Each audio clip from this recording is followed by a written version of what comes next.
Tonight, the president and the porn star. After weeks of wondering, well, Stormy Daniels' big interview on 60 Minutes last night answered some questions and raised some others.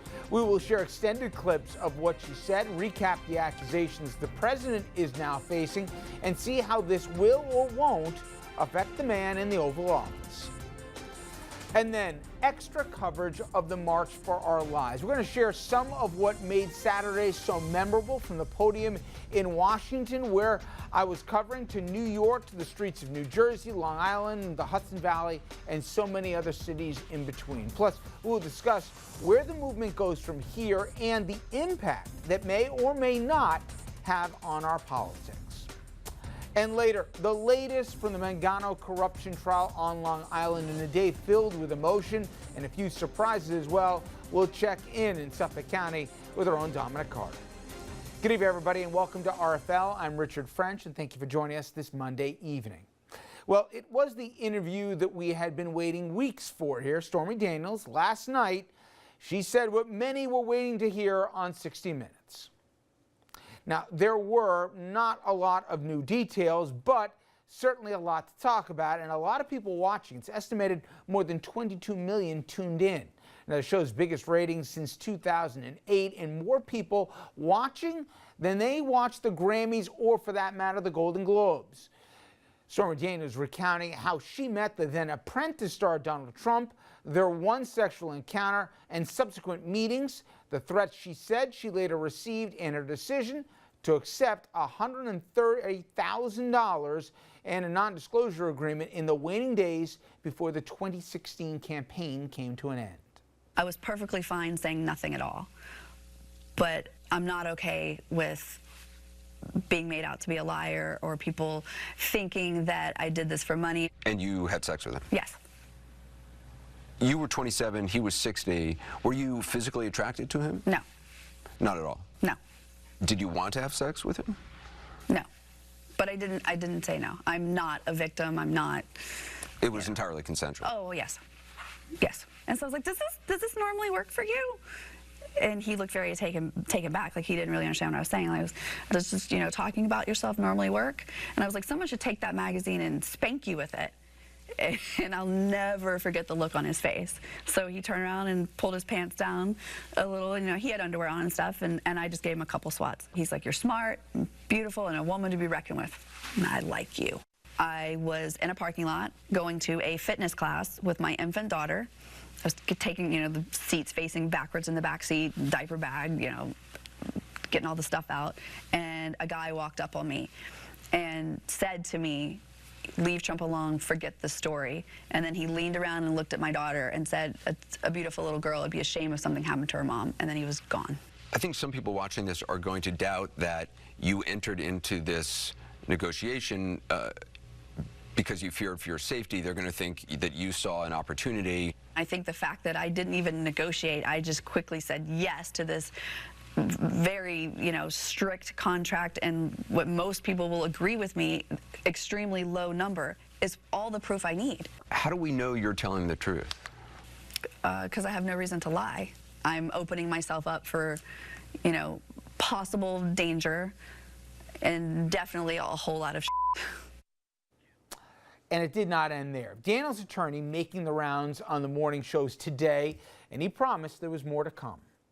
We're in the very early stages of this case, and we're not going to play all of our cards at this juncture. No good attorney would. There's going to be a lot of evidence that's going to come to light in the coming weeks and months, and we're confident that when all of the facts are laid bare for the American people, they are going to learn exactly what happened here. Making matters worse for the president, the Stormy Daniels case and interview not happening in a vacuum. The additional woman claims to have had an affair with Trump in that same time frame while he was a new father and just beginning his marriage to Melania. Karen McDougal, she also came forward last week describing her affair with Trump. She was also silenced through a deal with the National Enquirer for a story that never made it to print. And she said that Trump offered to pay her after they had sex. Now, she said no, in part because she was in love with the man who would become the president.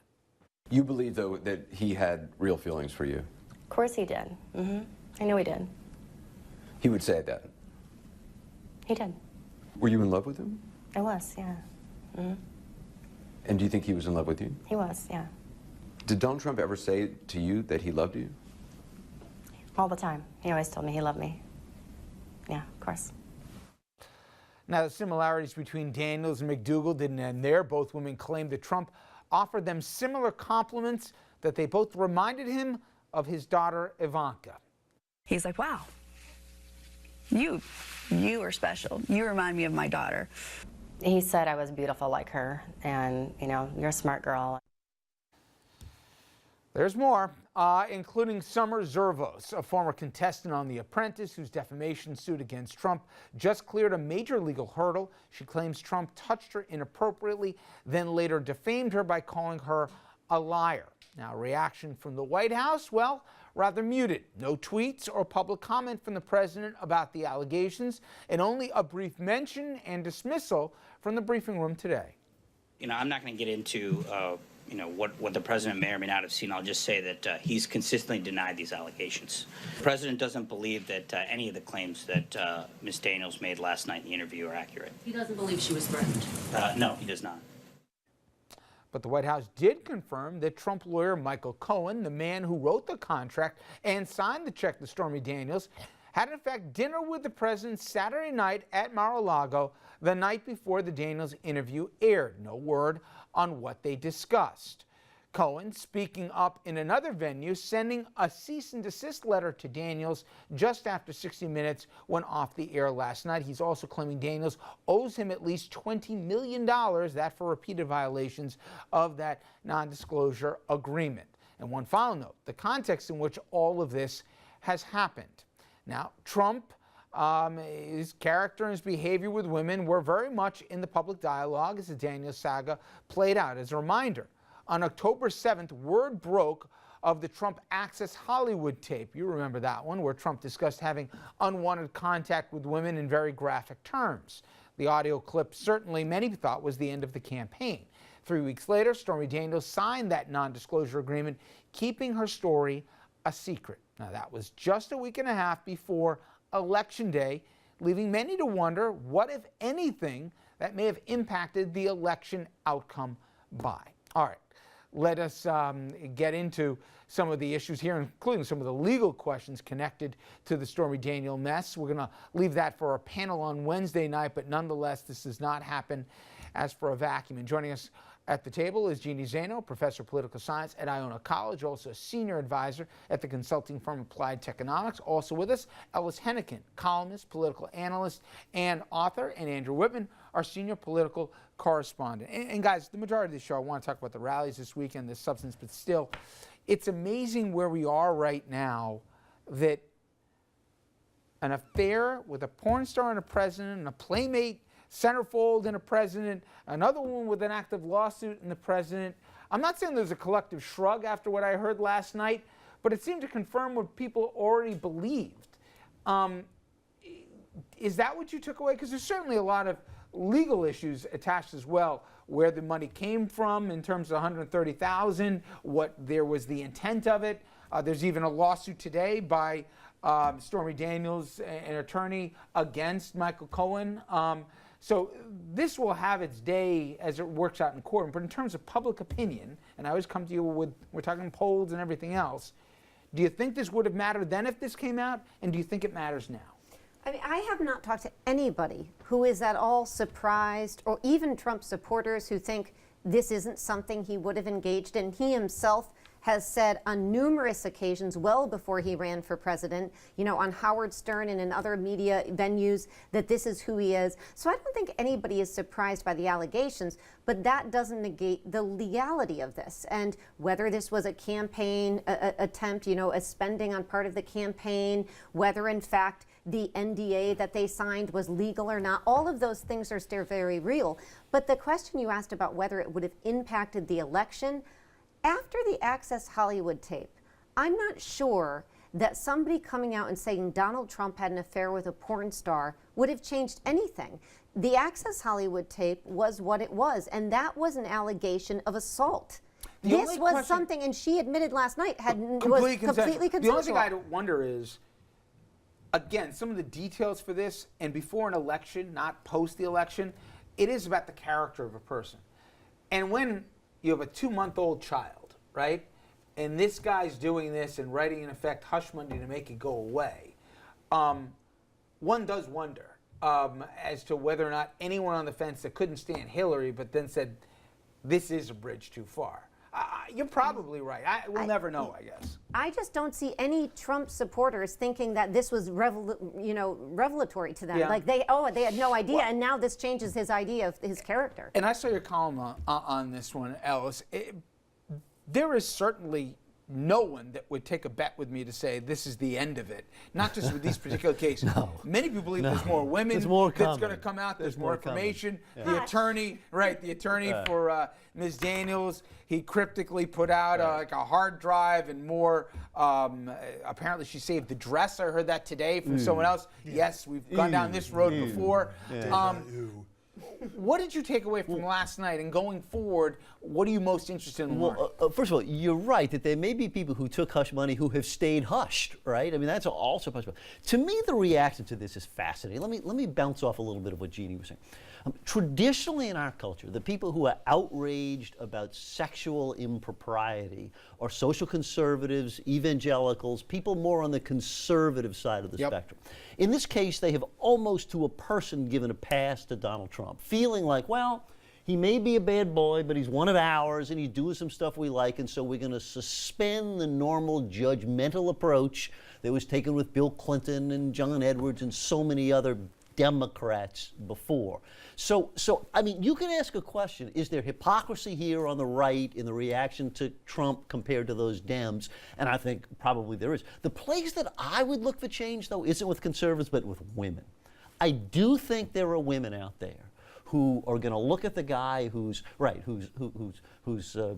with the porn star with a little baby at home and the new wife, who are just going to go, yuck. Yeah. That's just too much, too gross, too crude, too mean, and I think it might hurt him. And by the way, maybe it's because I have the daughter reference. Is there something creepier than that?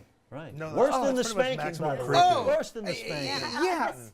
Yeah, it's just ew. It's ew, and it's. I wouldn't be surprised if we heard from other women if that came up also. It seems to be his go-to compliment. I guess he thinks that highly of Ivanka. Look, I don't think there was a lot new in the... I'm sorry. I don't think there was a lot new in the interview last night, but to me it was all a referendum on how believable was Stormy Daniels. And I thought she came across as being pretty believable. Her story about why she signed the document that said, I didn't do it, the one that Michael Cohen gave to her earlier this year, I think in January, made sense and it rang true. And so I think that adds some credence to her story. It's the first chance we've really had to hear from her and judge whether we think she's telling the truth or not. As to whether this would have changed the election in 2008, it wouldn't have moved the needle much because a lot of this was baked in, but it didn't need to move the needle a lot. It's 80,000 votes in Pennsylvania, Michigan, and Wisconsin. I mean, if 80,000 people in those three states had decided to vote for the Libertarian Party or the Green Party instead of Donald Trump, then Hillary Clinton would be elected president. So I think it would have had an impact. It absolutely, and coming right on the heels of Access Hollywood, it's one thing to have it sort of out there. It's another thing to have it in your face on the local news or on the evening newscasts. And the one thing we know is the die's cast now. She ain't going away. She's in for it all right now. And I believe there'll be more to come. The attorney, whatever you think of him, he wouldn't have done what he did last night if that was the only card he was going to play. There's more to come. Apparently, according to Anderson Cooper, more salacious details they never got in there. So... And trust me, the biggest thing is the legality. You heard Ellis talking about John Edwards here. I can make an argument. John Edwards, it was a less ironclad case against him than there was, as it seems, with Trump right now. And the $130,000, that's what you should follow. And we will on Wednesday night. All right, and after the break here, we're going to move away from porn stars, and we're going to get into what I believe were the real stars of this weekend. The students who spoke to a nation on the March for Our Lives, and more than 1 million Americans who packed streets and town squares to demand action. Up next, highlights of the weekend from D.C. where I was, and